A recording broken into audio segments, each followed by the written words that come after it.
انما حرم علیکم المیتۃ والدم ولحم الخنزیر وما اہل بہ لغیر اللہ،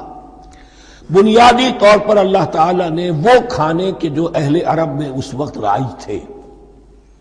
ان میں سے 4 چیزوں کی حرمت کا اعلان کیا ہے بار بار، مکی صورتوں میں بار بار ہوا ہے اور یہاں پھر یہ مدنی صورت کے اندر گویا کہ آخری بار، انما حرم علیکم، آخری بار نہیں بلکہ یہ پھر سورہ مائدہ میں پھر آئے گا مضمون، انما حرم علیکم المیتۃ، اللہ نے تم پر حرام کیا مردار کو، جو اپنی آپ موت مر گیا، ذبح نہیں کیا گیا، والدم، اور خون حرام ہے، نجس ہے، اسی لیے جو ذبح کرنے کا ہمارا طریقہ ہے وہ یہ ہے کہ صرف گردن کو کاٹا جائے تاکہ اس میں شریانے وغیرہ کٹ جائے اور اکثر جو ہے خون جسم کا نکل جائے۔ اگر جھٹکا کیا جائے جیسے سکھ کرتے تھے، ایک ہی تلوار کے وار سے گردن اڑا دی بکری کی، یا یہ کہ جیسے کہ یورپ وغیرہ میں ہوتا ہے، تو پھر وہ خون اندر رہ جاتا ہے جسم کے، اس کے اندر پھر وہ اینٹھن نہیں ہوتی اس حیوان کے جسم میں کہ جس سے خون جو ہے وہ باہر چلا جائے، تو وہ لحم الخنزیر، اور تیسری چیز ہے خنزیر کا گوشت، اور چوتھی چیز وما اہل بہ لغیر اللہ، اور وہ کہ جس پر پکارا گیا ہو کسی کا نام اللہ کے سوا۔ اب اس میں ایک چیز تو یہ ہے کہ جسی شے کو ذبح کرتے ہوئے کسی بت کا، کسی دیوی کا، کسی دیوتا کا تذکرہ کیا، وہ تو حرام مطلق ہو ہی گیا، اس کا گوشت کھانا حرام مطلق ہے،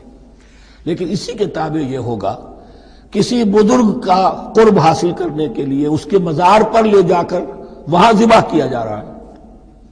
پوچھیں گے تو ہم تو اللہ کے لیے ذبح کر رہے ہیں، تو اللہ کے لیے تو اپنے گھر میں بھی کر سکتے تھے ذبح،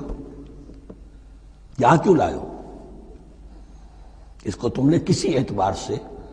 اس صاحب قبر کا جو ہے اس کا تقرب حاصل کرنے کا ذریعہ بنایا، یہ چیزیں بھی اسی کی تابع ہو جائیں گی۔ اللہ کے لیے کرنا تو ہر جگہ کر سکتے ہو، ہم تو صرف ایصال ثواب کے لیے کر رہے ہیں، تو اپنے گھر میں بیٹھ کر کرو گے تو کیا ایصال ثواب نہیں ہو جائے گا؟ ٹھیک ہے اللہ، ہم یہ خرچ کر رہے ہیں، ہم نے یہ جانور ذبح کیا ہے تیرے لیے، اس کا ثواب جو ہے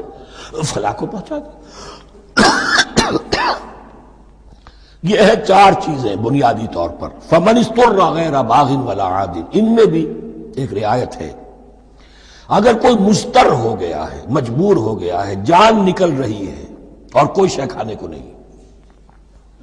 لیکن 2 شرطیں پوری ہو، غیر باغ ولا عاد، وہ اس حرام کی طرف رغبت نہ رکھتا ہو، اور نہ جو ناگزیر حد ہے جان بچانے کی اس سے آگے بڑھے، صرف جان بچانے کے لیے مردار کا گوشت بھی کھا سکتا ہے، سور کا گوشت بھی کھا سکتا ہے، جو بھی چاہے جان بچانے کے لیے یہ رخصت ہے، لیکن اس شے کی طرف کوئی رغبت اور میلان طبیعت میں نہ ہو،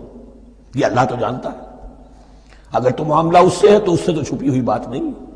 اور جتنا ناگزیر ہے جان بچانے کے لیے اس سے آگے نہ بڑھے، فلا اسم علیہ، ان 2 شرطوں کے ساتھ جان بچانے کے لیے حرام چیز بھی کھائی جا سکتی ہے۔ ان اللہ غفور الرحیم، یقیناً اللہ غفور الرحیم